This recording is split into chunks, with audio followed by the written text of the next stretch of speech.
आई विना भिकारीच, एक मातेच्या आठवणींना उजाळा. स्वामी तिन्ही जगांचा, आई विना भिकारी, ही उक्ती किती खरी आहे. आईशिवाय खरंच आपण सारे भिकारीच आहोत. तिचं असणं हीच खरी श्रीमंती होती, जी आज आपल्याला मिळत नाही.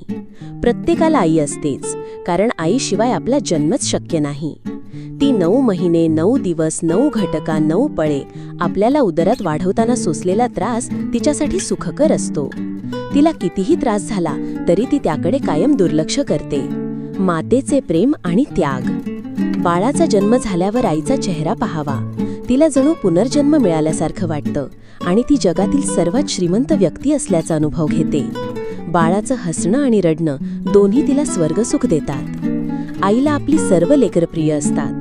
तिची सर्वांवर सारखीच माया असते, त्यात कोणताही दुजाभाव नसतो. लेकरांनी कधीही असा गैरसमज करून घेऊ नये. तिच्या प्रेमावर अविश्वास दाखवणं यासारखं दुसरं पाप नाही. आमच्यासाठी ती सदैव असामान्यच. आमची आई कदाचित इतरांसाठी सर्वसामान्य असेल, पण आमच्यासाठी ती सदैव असामान्यच राहिली आहे. तिने आमच्यासाठी काय केलं नाही. तिने शेवटी आमच्यासाठीच आपल्या प्राणांचं बलिदान दिलं. ती तिच्या आजाराला कंटाळली असावी. आम्हाला तिचा त्रास होऊ नये म्हणून तिने स्वतःला संपवलं असावं.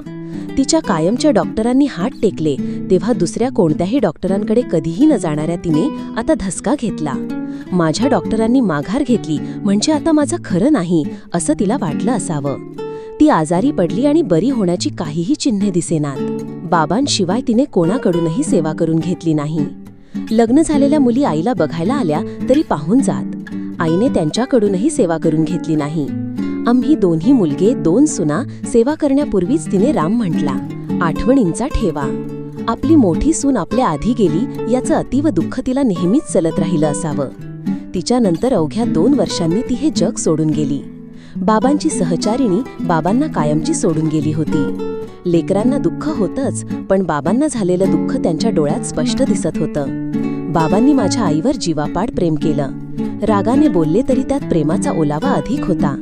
बाबांनी माझ्या आईची आठवण केली नाही असा एकही दिवस गेला नसेल. आज 10 जून माझ्या आईचा जन्मदिन. या दिवशी तिच्या आठवणींना उजाळा देताना तिने दिलेल्या प्रेमाची आणि त्यागाची जाणीव होते. आईचं स्थान जगात दुसरं कोणीही घेऊ शकत नाही. तिच्या स्मृतीला विनम्र अभिवादन.